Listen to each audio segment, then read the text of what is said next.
আজকে আমরা ইন্ডাস্ট্রিয়াল কেমিস্ট্রির লেকচার নম্বর 9 পড়াবো। ঠিক আছে, তার আগে আমরা 8 পর্যন্ত পড়িয়ে দিয়েছি। আজকে যে পার্টটা শুরু করব সেখানে আমরা অ্যাকচুয়ালি সয়েল এবং সয়েলের কম্পোজিশন এবং ফার্টিলাইজার এই পার্টটা পড়াবো।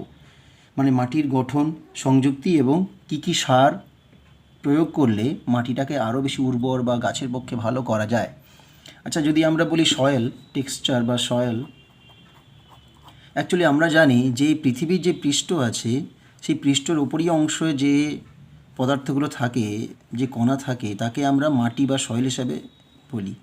এই মাটি বা সয়েল কিন্তু পৃথিবীর কিছুটা গভীর পর্যন্ত, প্রায় ধরো কাছাকাছি 15 ফিট পর্যন্ত বিস্তৃত থাকে, ফিট।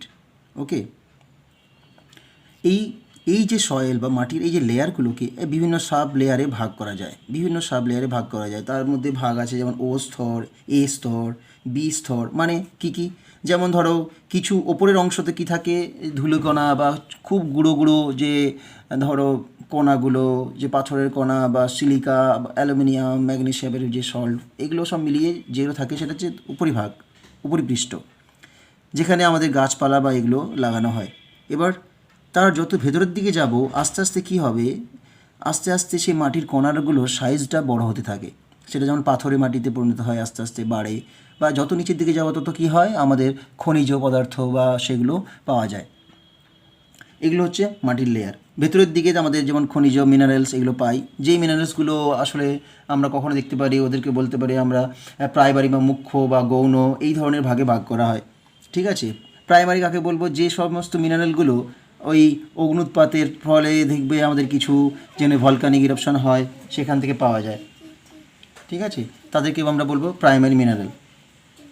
আর সেকেন্ডারি মিনারেলটা কী জিনিস, সেকেন্ডারি গৌণগুলো কীভাবে তৈরি হয়, ধরো দীর্ঘদিন কোনো একটা পাথর পড়ে আছে, সেই পাথরগুলো আস্তে আস্তে আবহাওয়ার জন্য জল বৃষ্টি হাওয়া পেয়ে পেয়ে আস্তে আস্তে ক্ষয়ে ক্ষয়ে গিয়ে গিয়ে যে অংশটা তৈরি হবে তাকে বলবো আমরা গৌণ খনিজ। ঠিক আছে, এবার এরপরটা পড়বো আমরা মাটির প্রকারভেদ বা ক্লাসিফিকেশন।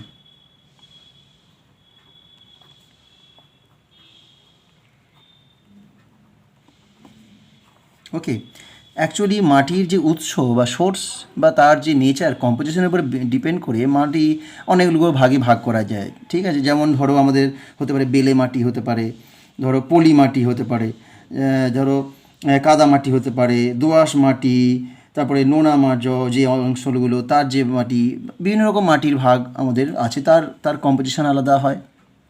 এবং সেই সমস্ত মাটির মধ্যে খনিজর পরিমাণও আলাদা হয়। এবং সেই তার উপরে বেশ করে দেখবে যে বিভিন্ন মাটিতে বিভিন্ন রকম গাছপালা, তার একটা স্পেসিফিক গাছপালা হয়। যেমন ধরো সামুদ্রিক যে অঞ্চলগুলো হয় বা ধারে যে গঙ্গা, ধরো সুন্দরবনে দেখবে একটা গাছপালার তার প্রকৃতি একরকম, লবণাক্ত জল, ধরো নারকেল গাছ বা এই ধরনের যে এই গাছগুলো ভালো হয়।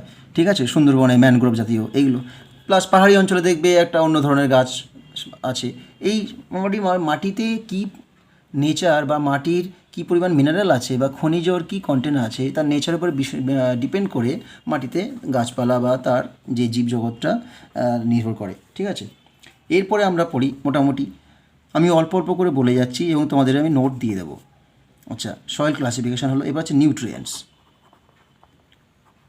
ওকে, নিউট্রিয়েন্ট মানে কি, পুষ্টি, যে পুষ্টি গুণ যেগুলো আসে, মানে পুষ্টিকর পদার্থ আর কি। নিউট্রিয়েন্ট মানে কি, ধরো একটা মাটিতে যখন কোনো আমরা আমরা মানুষ যারা বা আমরা যারা জীব, তারা কি করে, যে বিভিন্ন খাবার খাই, সেই খাবারগুলো খেয়ে কি হয়, আমাদের যে শরীরে খাবারটা ঢোকে, সেই খাবারটা যখন আমাদের মধ্যে মেটাবলিজম হয়, সেই খাবারটা গিয়ে কোষে কোষে সেখান থেকে এনার্জি তৈরি করে।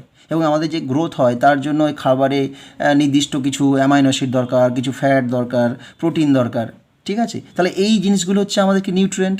এবং বিশেষ কিছু মেটাল দরকার। ওকে, নিউট্রিয়েন্টস। তেমনি গাছ গাছ যখন বাড়ে বা উদ্ভিদ যখন বাড়ে, তারও কিন্তু এই যে হেলদি গ্রোথ বা সুস্থ স্বাভাবিক বৃদ্ধির জন্য কিছু কিছু এই ধরনের পদার্থ দরকার। সেই পদার্থগুলো তাকে আমরা কি বলবো, তাকে বলবো আমরা নিউট্রিয়েন্ট বা পুষ্টিকর পদার্থ। সেই নিউট্রিয়েন্টগুলো স্পেশালি কী হতে পারে, ধরো বিভিন্ন রকম মেটাল সল্ট হতে পারে।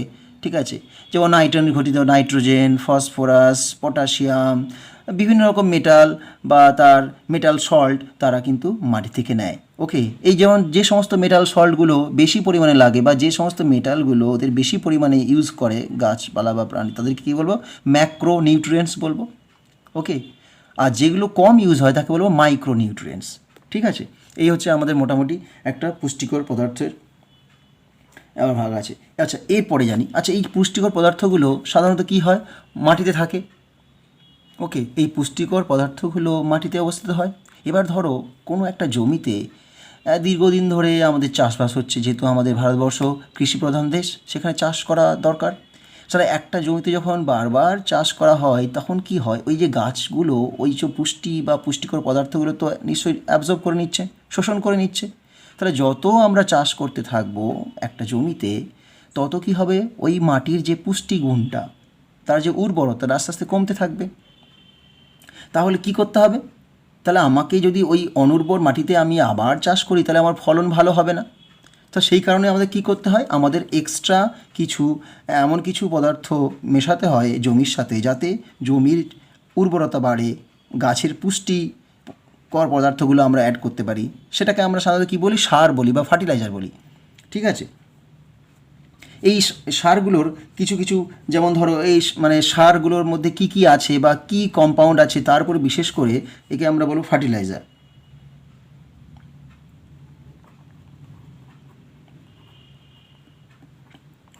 ওকে, এই ফার্টিলাইজার যেমন ফার্টিলাইজারও আবার দুরকম হতে পারে। ধরো কিছু কিছু ফার্টিলাইজার আমরা ইন্ডাস্ট্রিতে বানাই, তৈরি করে নিই, তাকে আমরা বলবো কী বলবো, কেমিক্যাল ফার্টিলাইজার।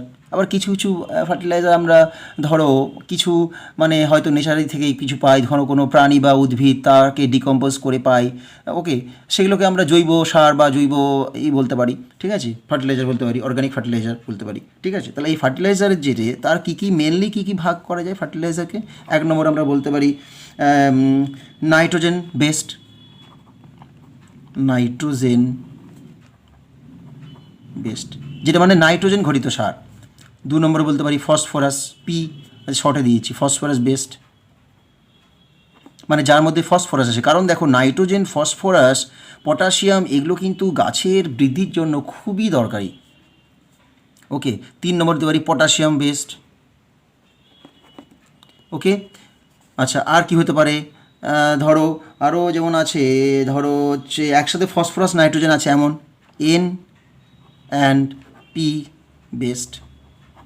ওকে, তাহলে এরকম আছে, তার মধ্যে কিন্তু আমাদের সিলেবাসে পুরোটা নেই। সিলেবাসে কিছু কিছু বলেছে, যেমন ধরো নাইট্রোজেন ঘটিত কিছু কম্পাউন্ড আর ফসফরাসের কিছু কম্পাউন্ড আছে, পটাশিয়াম সেভাবে কিছু বলেনি।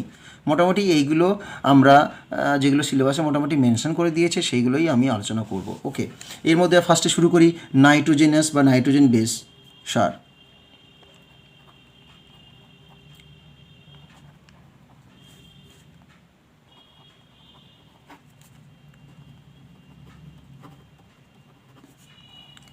ওকে, এবার নাইট্রোজেন বেস সার, নাইট্রোজেন অ্যাকচুয়ালি কীভাবে আমাদের ইউজ করা হয় তা আগে আমাকে ভাবতে হবে যে নাইট্রোজেন যেটা আছে সেই নাইট্রোজেনের কিন্তু ডিরেক্টলি নাইট্রোজেন দেখো আমাদের নেচারে নাইট্রোজেন কিন্তু প্রচুর আছে।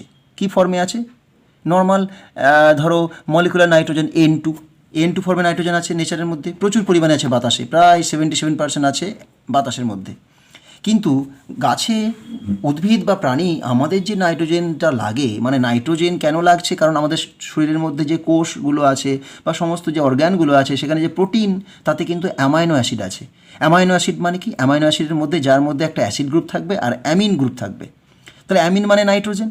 তাহলে নাইট্রোজেন ছাড়া এই ধরনের অ্যামাইনো অ্যাসিড সিনথেসিস করা বডির পক্ষে বা দেহের পক্ষে সম্ভব নয়। তাহলে আমাদের শরীরে কিন্তু নাইট্রোজেনের খুবই দরকারি একটা আছে।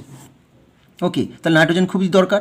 কিন্তু এই নাইট্রোজেন যেটা বাতাসের মধ্যে যে নাইট্রোজেনটা আছে প্রচুর পরিমাণে আছে, কিন্তু আমরা উদ্ভিদ বলো বা প্রাণী বলো তারা ডিরেক্টলি এই নাইট্রোজেন মানে N2 ফর্মটাকে ইউজ করতে পারে না। তারা এই অংশটাকে, এমন নয় যে আমি বাতাস থেকে নাইট্রোজেনটা নিয়ে নিলাম দিয়ে ওটাকে আমি অ্যাজ এ ফুড ইউজ করলাম, আমি করতে পারবো না, গাছও পারবে না। তাহলে আমাদের কোন নাইট্রোজেনটা কাজে লাগে, নাইট্রোজেনের অ্যাকচুয়ালি অংশ কাজে লাগে যেটা আমাদের, সেটা হচ্ছে নাইট্রেট ফর্মে, NO3 মাইনাস। ঠিক আছে, তাহলে এই যে নাইট্রেট ফর্ম, এই ফর্মটাই কিন্তু বডির মধ্যে বা গাছের মধ্যে অ্যাবজর্ব হয়। সেই নাইট্রেট ফর্মটা থেকেই ওরা বিভিন্নভাবে খাবার বানায় বা ফুড বানায়, বিভিন্ন রকম কম্পাউন্ডে কনভার্ট করে, তাই নাইট্রেট ফর্ম। তাহলে কি করতে হবে, তাহলে নাইট্রোজেন বেসড ফার্টিলাইজারটাকে আমাদের, যেটা আমরা দেখছি যে এই যে নাইট্রেট ফর্মটা, তাহলে আমাকে তৈরি করতে হবে, এই নাইট্রেট ফর্মটাই তৈরি করতে হবে। তাহলে আমি যদি নাইট্রোজেন বেসড ফার্টিলাইজার ইউজ করতে চাই তাহলে আমার অবশ্যই এই নাইট্রেট বেসড কিছু থাকতে হবে, ঠিক আছে। এবার এই নাইট্রেট বেস থাকার জন্য আমাদের কি দেখতে হয়, অ্যাকচুয়ালি আমি একটু ছোট করে বলে দিই, এর নাইট্রোজেন সাইকেল বলে একটা আছে, নাইট্রোজেন সাইকেল, ঠিক আছে। নাইট্রোজেন সাইকেল মানে কিভাবে এই যে অ্যাটমসফিয়ারিক নাইট্রোজেনটা কিভাবে অ্যাটমসফিয়ার থেকে শুরু করে যে যারা জৈব বা জীব জগৎ, কিভাবে জীব জগৎ থেকে শুরু করে আবার পৃথিবীর মধ্যে মানে ঘুরে বেড়াচ্ছে, সার্কেল হচ্ছে, মানে কিভাবে ওটা বাতাসে আসছে, বাতাস থেকে আবার জীবের মধ্যে আসছে, ঠিক আছে, মানে উদ্ভিদ বলো প্রাণী বলো আবার সেটা বাতাসে ফিরে যাচ্ছে বা মাটিতে ফিরে যাচ্ছে, সেটাকে আমরা বলি নাইট্রোজেন সার্কেল, ওকে, বা সাইকেল। এই নাইট্রোজেন সাইকেলে মেনলি দেখা যায় নাইট্রোজেন গ্যাস থাকে বাতাসে, সেই নাইট্রোজেন গ্যাসটা বিভিন্নভাবে বলো, বিভিন্নভাবে মানে কী করে, এই নাইট্রোজেন যখন দেখো বাজ পড়ে বা বিদ্যুৎ চমকায় তখন কিন্তু এই নাইট্রোজেনটা বাতাসে যে অক্সিজেন আছে তার সাথে রিয়্যাক্ট করে কি করে, নাইট্রোজেন প্লাস অক্সিজেন করে একটা নাইট্রোজেন অক্সাইড NOx তৈরি করে, ওকে, নাইট্রোজেন অক্সাইড, সেটার বিভিন্ন অক্সিজেন বিভিন্ন পরিমাণে থাকতে পারে, তাই NOx লিখলাম। এই অক্সাইডটা কি করে, জলে সলিউবল হয়ে যায়, বর্ষার বৃষ্টির জলে গিয়ে কি হয়, নাইট্রিক অ্যাসিড হিসাবে চলে আসে মাটিতে। তাহলে এটা একটা নাইট্রোজেনের সোর্স বা নাইট্রেটের সোর্স, কোত্থেকে এলো, নাইট্রোজেন থেকে এলো। আবার কখনো কখনো কি হয়, ধরো কিছু কিছু জায়গাতে, ধরো কিছু কিছু ইন্ডাস্ট্রি আছে, তারা কি করে, তারা বাতাস থেকে নাইট্রোজেন নেয়, সেই নাইট্রোজেনটাকে কি করে, অ্যামোনিয়াতে কনভার্ট করে হেবার প্রসেসে, সেই অ্যামোনিয়া থেকে কি হয়, বিভিন্ন সার তৈরি হয়, সেই সার থেকে কি হয়, অ্যাকচুয়ালি মাটিতে যখন আমরা সারটা ইউজ করি সেটা ভেঙে গিয়ে কি হয়, নাইট্রোজেন বা নাইট্রেট সল্টে কনভার্টেড হয়। তাহলে এটা একটা মেথড, ইন্ডাস্ট্রি, ওকে, ফার্টিলাইজার যেটা আমরা তৈরি করি, তাহলে এখান থেকে ইন্ডাস্ট্রি থেকে এলো, তাহলে কি আসছে, নাইট্রেট। আবার কখনো কখনো দেখবে কিছু কিছু ব্যাকটেরিয়া, যেমন রাইজোবিয়াম, ঠিক আছে, কিছু কিছু ব্যাকটেরিয়া তারা কি করে, বাতাস থেকে নাইট্রোজেন নিয়ে সেটাকে নাইট্রেটে কনভার্ট করে, নাইট্রেট। তাহলে তিনটে ভাবে আমাদের নাইট্রোজেন বা নাইট্রেট তৈরি হচ্ছে মাটির মধ্যে, 1 নম্বর বাই অক্সিডেশন, তারপরে জলে সলিউবল হয়ে যাচ্ছে, 2 নম্বর ইন্ডাস্ট্রি থেকে আসতে পারে, নাইট্রোজেন থেকে অ্যামোনিয়া, সেখান থেকে সার নাইট্রেট, আরেকটা আসতে পারে ব্যাকটেরিয়া, রাইজোবিয়াম ব্যাকটেরিয়া, 3 রকমভাবে আসতে পারে। এবার এই যে নাইট্রেটটা তৈরি হলো এটা কিন্তু প্রথমে যাবে কোথায়, প্লান্ট, মানে গাছ ওটা মাটি থেকে নিয়ে নিল, সেই গাছ থেকে চলে গেলো কোথায়, অ্যানিম্যাল, ধরো আমরা বিভিন্ন গাছপালা খাচ্ছি বা বিভিন্ন রকম সবজি খাচ্ছি, তাতে কী আছে, নাইট্রোজেন বেসড অ্যামাইনো অ্যাসিড আছে বা প্রোটিন আছে সেটা। এবার এই অ্যানিমেল বা প্ল্যান্ট তাদের যে বর্জ্য পদার্থগুলো বিভিন্ন রকম, আমাদের যে ধরো আমরা যে বর্জ্য পদার্থ বলি, বাথরুম বলো বা ম্যানিউর বলো, ওকে, এগুলো থেকে বর্জ্য পদার্থগুলো সেখান থেকে কী হতে পারে, অ্যামোনিয়া তৈরি হয়। আমরা জানি আমাদের বাথরুম যেটা হয় সেখানে ইউরিয়া থাকে, ঠিক আছে, তাহলে সেটা কিন্তু অ্যামোনিয়ার সোর্স, অ্যামিনের সোর্স অ্যাকচুয়ালি ইউরিয়া, সেখান থেকে কী হয়, ভেঙে গিয়ে অ্যামোনিয়া তৈরি হয়, ওকে, সেই অ্যামোনিয়াটা আস্তে আস্তে বিভিন্ন ব্যাকটেরিয়ার সাহায্যে কী হয়, আবার নাইট্রেটে কনভার্ট হয়, অ্যামোনিয়া থেকে ফার্স্টে আসে নাইট্রাইট NO2, তারপরে হয় নাইট্রেট। তাহলে এইভাবে নাইট্রোজেন কীভাবে দেখো আমাদের পরিবেশের মধ্যে সার্কেল আকারে ঘুরে বেড়াচ্ছে, বুঝতে পারলে, এইভাবেই জিনিসটা আসে। তো এটা হলো মোটামুটি আমাদের নাইট্রোজেন সাইকেল। এবার নাইট্রোজেন ঘটিত সার, তাহলে নাইট্রোজেন ঘটিত সারের মধ্যে আমি কি দেখতে পারি, ধরো আমি একটা বলতে পারি, একটা কমন সার যেটা আমরা দেখতে পারি, ওকে, ক্যালসিয়াম নাইট্রেট, ওকে, ক্যালসিয়াম নাইট্রেট। এই ক্যালসিয়াম নাইট্রেটটা অ্যাকচুয়ালি কিন্তু ক্ষারীয় ক্যালসিয়াম নাইট্রেট আমরা বলি, কেন, তার মধ্যে ক্যালসিয়াম অক্সাইড মিশে থাকে, ওকে, এটা কিন্তু একটা ভালো সার, ফার্টিলাইজার, ওকে। তাহলে এই ক্যালসিয়াম নাইট্রেট যেটা, মানে একে বলবো বেসিক ক্যালসিয়াম নাইট্রেট, সেটাই যখন আমরা মাটিতে দেব সেখান থেকে কি হবে, আস্তে আস্তে নাইট্রেটটা পেয়ে যাবে, সলিউবল নাইট্রেট, সেই নাইট্রেটটা কিন্তু গাছ কালেক্ট করতে পারবে। এবার এটা কীভাবে তৈরি করব, সিনথেসিস,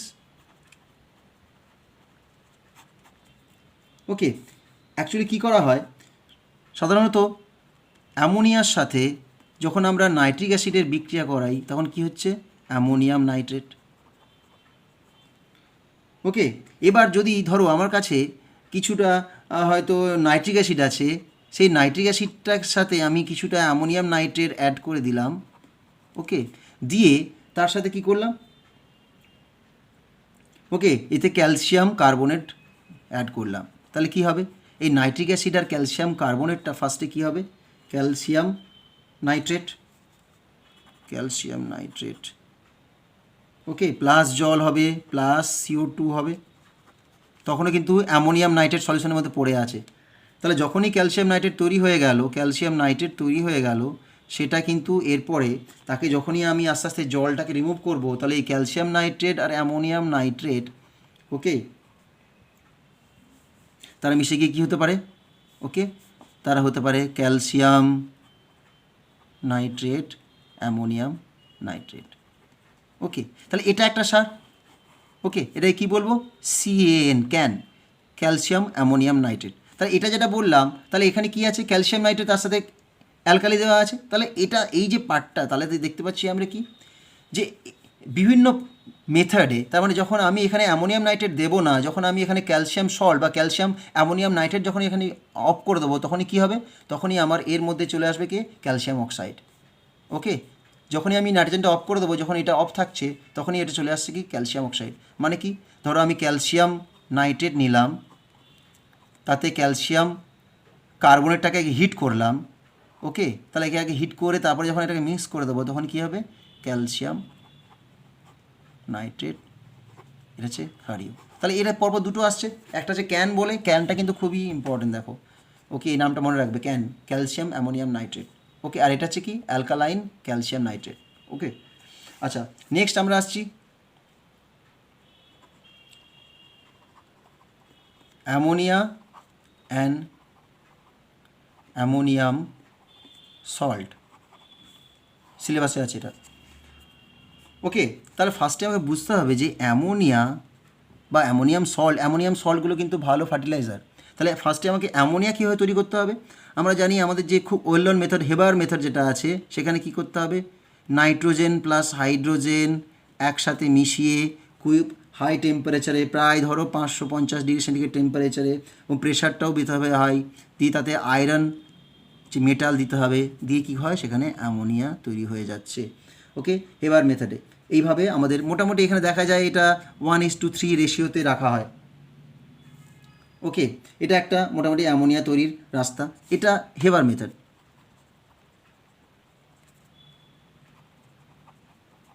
অ্যামোনিয়া তৈরি হলো। আর একটা কি অ্যামোনিয়া তৈরি হতে পারে, ধরো ওয়াটার গ্যাস আর প্রডিউসার গ্যাস, ওয়াটার গ্যাস আমরা জানি কি COH2, তার সাথে প্রডিউসার গ্যাস CON2। তাহলে এই দুটো গ্যাস আমরা কি পাবো, কোত্থেকে পাবো, কোল থেকে পেয়ে যাব। এই দুটোকে যখন আমরা রেশিও মেনটেন করে হিট করব, ধরো রেশিওটা এমনভাবে মেনটেন করলাম যাতে এই হাইড্রোজেন আর নাইট্রোজেন, মানে এটা 3 থাকে, এটা 1 থাকে, ঠিক আছে। এই রেশিওটা মেনটেন করে তার সাথে কি করতে হবে, কিছুটা catalyst, chromium trioxide, iron trioxide, okay. তাই এইগুলো দিয়ে যখন আমরা হিট করব, যখন ওটাকে হিট করব, তখনই কী হবে, এই যে দুটো আছে এখানে সিওটা থেকে যাচ্ছে, ওকে, সিওটা থেকে যাচ্ছে, সেখান থেকে কী হবে, দিয়ে এটা হবে অ্যামোনিয়া, CO থেকে হয়ে যায় CO2 প্লাস হয়ে যাবে হাইড্রোজেন, ঠিক আছে। তাহলে এইভাবে রিয়াকশানটা করা হয়। ফার্স্টে এইভাবে আমাদের যে মেথডগুলো আছে, CO থেকে CO আসে, N2 আসছে, এখান থেকে আসছে, সেটাকে মিশিয়ে যখন আমরা হিট করছি, তাহলে কী হবে, ফার্স্টে এটা স্টেপ বাই স্টেপ করা হয় অ্যাকচুয়ালি, ওকে। এই COর সাথে যখন আমরা একটু অল্প এই মিডিয়ামে যদি একটু ময়েশ্চার বা জল দিয়ে দিই, সঙ্গে সঙ্গে এটা অক্সিডেশন হয়ে গিয়ে কী হবে, CO2 হয়ে যাচ্ছে, আবার বেশি পরিমাণে হাইড্রোজেন তৈরি হয়ে গেল, সেই হাইড্রোজেন আর নাইট্রোজেন মিলে গিয়ে কী হবে, ওকে, অ্যামোনিয়া তৈরি হয়ে গেল, ঠিক আছে। তাহলে এইগুলো থাকছে, এটা আমরা এর লিখবো না, এটা তো অলরেডি কনজিউম হয়ে যাচ্ছে, CO2 তৈরি হয়ে যাবে, ঠিক আছে। তাহলে এইভাবে আমাদের মোটামুটি অ্যামোনিয়া তৈরি করা যায়, ওকে। এটা হচ্ছে কমন মেথড।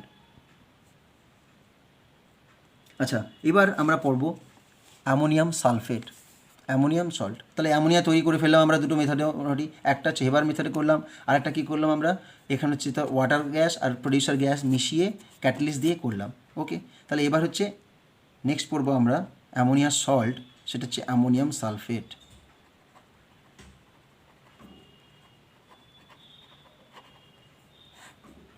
ওকে, NH4 whole twice SO4।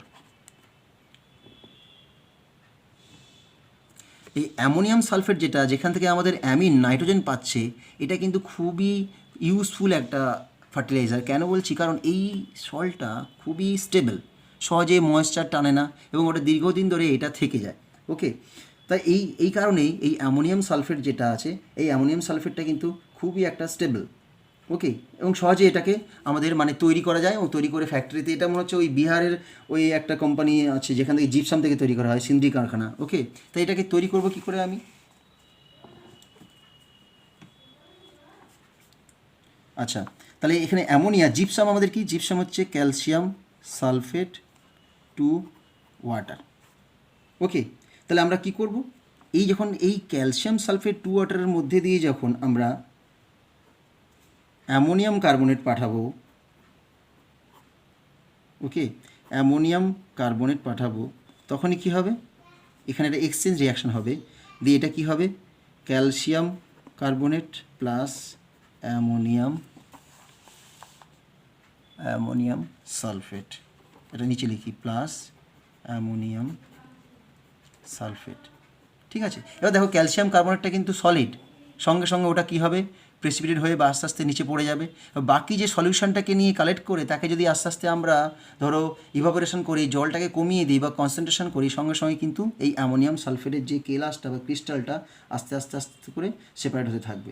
Actually এই যে সারটা কেন ইউজ করা খুব ভালো, কারণ এটা ওয়াটার সলিউবল। যখনই এটা জলে বা মাটিতে বা চাষের জমিতে দেওয়া হবে, এটা কিন্তু জলে সলিউবল হয়ে গিয়ে ছড়িয়ে পড়বে, ফলে গাছের পক্ষে এটাকে কালেক্ট করতে অনেক সুবিধা হয়। ওকে, আচ্ছা, এবার এখানে দেখো, এখানে যেটা ইউজ করা হয়েছে এটা কিন্তু আবার অ্যামোনিয়াম কার্বনেটটাও মধ্যে তৈরি করে নেওয়া হয়। কী করতে হয়? অ্যামোনিয়াম গ্যাস একটা জলের মধ্যে দিয়ে অ্যামোনিয়াম গ্যাস, ধরো গ্যাস এবং প্লাস কার্বন ডাইঅক্সাইড গ্যাস যদি পাস করা হয়, তখনই কী হবে? আস্তে আস্তে অ্যামোনিয়াম গ্যাস আর কার্বন ডাইঅক্সাইড পাস করলে ওটা অ্যামোনিয়াম কার্বনেট তৈরি হয়ে যাবে ওই সলিউশনের মধ্যে। এবং সেই অ্যামোনিয়াম কার্বনেটটা কী করবো? আমরা জিপসামের যে কন্টেনার আছে, সেই জিপসামের যে একটা স্লারি বলবো আমরা, জাস্ট ভাসমান জিপসাম থাকবে, তার উপর দিয়ে পাস করলেই এটা আস্তে আস্তে আস্তে আস্তে করে অ্যামোনিয়াম সালফেটে কনভার্ট হয়ে যাবে। আচ্ছা, এবার এটা ইউজ কী করে হবে, মানে কীভাবে কাজে লাগায়? ইউজেস, ঠিক আছে, যখনই মাটিতে বা আমাদের যে কৃষিক্ষেত্রে অ্যামোনিয়াম সালফেট যখনই এটা অ্যাড করা হবে, তখন কি হবে? এই যে মাঠের মধ্যে যে বিভিন্ন রকম ধরো ব্যাকটেরিয়াগুলো আছে, এটাকে আগে ভাঙবে, ভেঙে দিয়ে কী করবে? অ্যামোনিয়াম হাইড্রোক্সাইডে কনভার্ট হবে। ফার্স্টে এটাকে আমরা বলতে পারি বা এটা হাইড্রোলিসিসও বলতে পারি। ওকে, যদি এখানে ধরো আমাদের চুন বা কিছু ক্ষার থাকে জমির মধ্যে, তখন ওটা অ্যামোনিয়াম হাইড্রোক্সাইডে কনভার্ট হয়ে যাবে। এবং সেই হাইড্রোক্সাইডটা ব্যাকটেরিয়ার সাহায্যে সঙ্গে বিক্রিয়া করতে করতে এটা অক্সিডাইজ হবে, অক্সিডাইজ হয়ে গিয়ে নাইট্রেট বা নাইট্রাইট তৈরি করবে, সেটা আমাদের গাছ কী করবে? শোষণ করে নেবে। ঠিক আছে, তো এইভাবে মোটামুটি আমাদের অ্যামোনিয়াম সালফেট সেটা ইউজ করা হয়। আচ্ছা, এরপরে আমরা পড়াবো অ্যামোনিয়াম নাইট্রেট। তাহলে এটা একটা হলো অ্যামোনিয়াম সালফেট, অ্যামোনিয়াম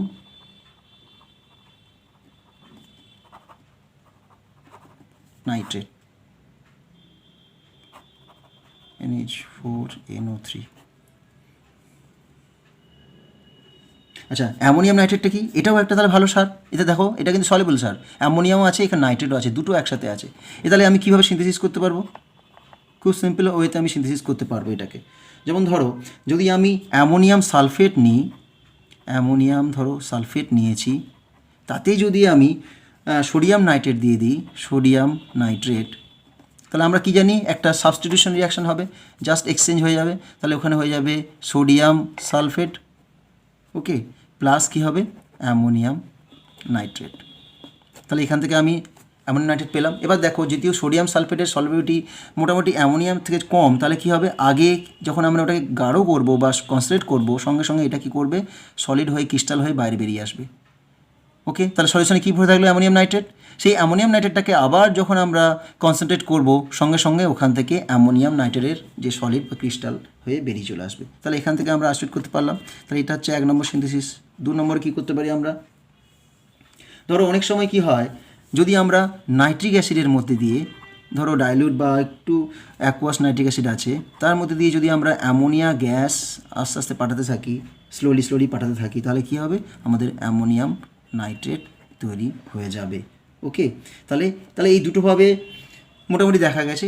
ওকে, দুটোভাবে মোটামুটি, আরও অনেক মেথড আছে, তাহলে এই দুটোই মোটামুটি সিগনিফিকেন্ট মেথড। তাহলে এইভাবে আমরা অ্যামোনিয়াম নাইট্রেট যে ফার্টিলাইজারটা আমরা তৈরি করতে পারলাম। ওকে, তাহলে এর ইউজ কীভাবে হতে পারে? এখানে ইউজ হয় অ্যামোনিয়াম নাইট্রেটটাকে অ্যাকচুয়ালি যখন আমরা বা বিয়োজন ঘটে বা ভাঙা হয় তখন N2O তৈরি হয়। ওকে, তাহলে সেখান থেকে তারপরে কী হতে পারে? দেখো এই অ্যামোনিয়াম নাইট্রেটটা আবার অনেক সময় এটা সার হিসাবে তৈরি হতেই পারে, ইউজ হবে, প্লাস তার সাথে সাথে দেখো এটা একটা বিস্ফোরক হিসাবে আমাদের বা এক্সপ্লোসিভ হিসাবেও অনেক সময় ইউজ করা যায়। যেমন অ্যামোনিয়াম নাইট্রেটের সাথে TNT মানে ট্রাইনাইট্রোটলুইনের মিশালে এটা একটা বড় এক্সপ্লোসিভ হিসাবে ইউজ হয়। ঠিক আছে, ওকে, মোটামুটি এইগুলো আমাদের ইউজেস।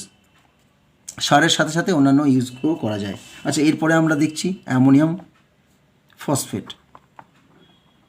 অ্যামোনিয়াম ফসফেট, অ্যামোনিয়াম ফসফেটে দেখো অ্যামোনিয়াম ফসফেট যেহেতু দেখো ট্রাইভ্যালেন্ট, তাহলে এখানে 3 রকম অ্যামোনিয়াম ফসফেট হতে পারে। একটা হতে পারে দেখো অ্যামোনিয়াম ফসফেট PO4, এটা একটা। 2 হতে পারে অ্যামোনিয়াম, ধরো এখানে আমি দিই PO4। আরেকটা হতে পারে ধরো অ্যামোনিয়া দুটো আছে, হাইড্রোজেন ফসফেট। তাহলে দেখো এটা হচ্ছে ট্রাই, এটা হচ্ছে মনো, এটা ডাই। ওকে, তাই এটাকে আমরা যদি শুধু অ্যামোনিয়াম ফসফেট বলি, এটাকে আমরা কি বলতে পারি? মনো অ্যামোনিয়াম অর্থোফসফেট বলতে পারি। আর এটাকে বলতে পারি আমরা ডাই অ্যামোনিয়াম ফসফেট, মনো অ্যামোনিয়াম ফসফেট MAP। এটাকে বলতে পারি ডাই অ্যামোনিয়াম ফসফেট। এই তিনটের মধ্যে এই দুটোই mainly as a fertiliser use করা হয়, সার হিসাবে এই দুটোকেই বেশি ইউজ করা হয়। ঠিক আছে, তাহলে মোটামুটি কীভাবে তৈরি করা যাবে? ওকে, তাহলে যদি আমরা মোটামুটি অ্যামোনিয়ার সাথে যদি আমরা ফসফরিক অ্যাসিডের HCl4 এর যদি বিক্রিয়া করাই, যদি আগে অল্প পরিমাণে ধরো অ্যামোনিয়া পাঠালাম, তাহলে কি হবে? আমাদের MAP তৈরি হয়ে যাবে, NH4 H2PO4। ওকে, এটা হচ্ছে MAP। এরপর যদি আবার নেক্সট স্টেপে আবার আমি MAPর সাথে অ্যামোনিয়ার সাথে ধরো এটা আছে, তার সাথে আবার PO4 দিলাম। ওকে, তাতে যদি আবার অ্যামোনিয়া গ্যাস পাস করালাম, তাহলে কি হবে? DAP, ডাই অ্যামোনিয়াম ফসফেট, আমাদের তো DAP তৈরি হয়ে যাবে। ওকে, তাহলে এইভাবে মোটামুটি আমাদের যে ফসফরাস, এখানে আমরা কি পাচ্ছি একসাথে দেখো নাইট্রোজেনও সল্ট আছে প্লাস ফসফরাস আছে, দুটোই। তাহলে এটা খুবই কাজের একটা ফার্টিলাইজার। ওকে, তাহলে এখানে এদের ইউজগুলো কী কী হয় বলতো? মেনলি এদের ফার্টিলাইজার হিসেবে ইউজ করা হয়। তাছাড়া MAP বা DAPকে অনেক সময় বস্ত্রশিল্পে বা যেটা ওই মানে কি বলবো আমরা গার্মেন্টস ফ্যাক্টরিতেও ইউজ করা যায় অনেক সময়। ওকে, আচ্ছা, এটা হচ্ছে আমাদের অ্যামোনিয়াম ফসফেট। আচ্ছা, এরপরে আমরা দেখি ইউরিয়া। তাহলে ইউরিয়াটা কি হচ্ছে? ইউরিয়ার ফর্মুলা আমাদের কি পাচ্ছি? NH2CONH2। তাহলে ইউরিয়াটা অ্যাকচুয়ালি আমাদের শরীরের মধ্যে তৈরি হয়। ওকে, যে ইউরিন হয় আমাদের, তাদের মধ্যে প্রচুর পরিমাণে ইউরিয়া থাকে। ওকে, তা এই ইউরিয়া কীভাবে পাওয়া যায় বলো তো? ছোটো ছোটো দানা আকারে পাওয়া যায়, যে ছোটো ছোটো মানে সাদা সাদা দানা হিসেবে দানাদার। ওকে, গ্র্যানিউলসের মধ্যে দানাযুক্ত। ওকে, ইউরিয়া। তাহলে ইউরিয়াকে আমরা আসলে কীভাবে তৈরি করা যায়? আচ্ছা, ইউরিয়ার আগে বলি এর ইউজটা কী হয় জানো? ইউরিয়া মেনলি হিসাবে এজ এ সার হিসাবে ইউজ করা হয়। ওকে, প্রায় 90% ইউজ হয় সার হিসাবে, বাকি 10% ইউজ হয় কোথায় ওই প্লাস্টিক তৈরি করতে লাগে, কিছু পলিমার রেজিন, তারপরে কিছু ওই গ্লু জাতীয় মেটেরিয়াল, তাতে কিন্তু ইউরিয়া আমাদের ইউজ হয়ে যায় অনেকটা। ঠিক আছে, আর সিনথেসিস কীভাবে করব? কীভাবে করা যায় সেই ইউরিয়া? অ্যাকচুয়ালি এই ইউরিয়া তৈরির সময় আমাদের কিন্তু কন্ডিশনটা খুবই একটা স্ট্রং কন্ডিশন দিতে হবে। ওকে, দেখা গেছে যে অ্যামোনিয়া প্লাস CO2 সাথে বিক্রিয়া হয়, কিন্তু বিক্রিয়ার কন্ডিশনটা হবে খুবই প্রায় 180 থেকে 210 ডিগ্রি সেন্টিগ্রেড টেম্পারেচার লাগে। ওকে, প্লাস 150 থেকে প্রায় 200-র কাছাকাছি অ্যাটমসফেরিক প্রেশার দিতে হয়। ওকে, তাহলে এই দুটোকে দিয়ে যখন আমরা কি করি, রিয়্যাক্ট করাই অ্যামোনিয়া আর কার্বন ডাইঅক্সাইড, ফার্স্টে কী হয় বলো তো? একটা সল্ট তৈরি হয়। ওকে, একে আমরা বলবো অ্যামোনিয়াম কার্বামেট বলবো। কীভাবে দেখতে লাগবে কেমন? Ammonium carbamate NH2COONH4। ওকে, তাহলে এরকম একটা সল্ট আগে তৈরি হয়ে যায়, তাকে আমরা বলবো অ্যামোনিয়াম কার্বমেট। এটা হচ্ছে ফার্স্ট স্টেপ, আর এটা কিন্তু রিভার্সিবল স্টেপ হয়। ওকে, এই স্টেপগুলো কিন্তু রিভার্সিবল হয়, রিভার্সিবল মানে দুই দিকে যেতে পারে। এটা একটা স্টেপ 1 হলো। আর স্টেপ 2তে কী হবে? ওকে, স্টেপ 2তে কী হয়, এই যে মেটেরিয়ালটা একটা জল রিলিজ করে দেয়, জল রিলিজ করে কি হয়, ইউরিয়া, H2NCO প্লাস ওয়াটার। তাহলে দেখো এখানে দুটোই বিক্রিয়া কিন্তু আমাদের কি পাচ্ছি, আমাদের রিভার্সিবল বিক্রিয়া পাচ্ছি। ওকে, তাহলে এই ফার্স্ট স্টেপটা কিন্তু আমাদের কি হয়, এটা হচ্ছে তাপ মোচি আর এটা তাপ শোষী, মানে এখান থেকে তাপ বেরিয়ে রিলিজ হয় আর এখানে কিন্তু তাপটা কিছুটা অ্যাবসর্ব হয়ে যায়। ওকে,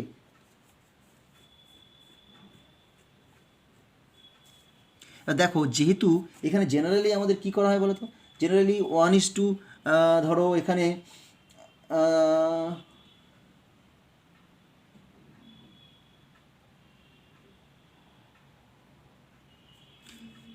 জেনারেলি আমরা দেখতে পাচ্ছি 1:3 রেশিওতে রিয়াকশন করানো হয়।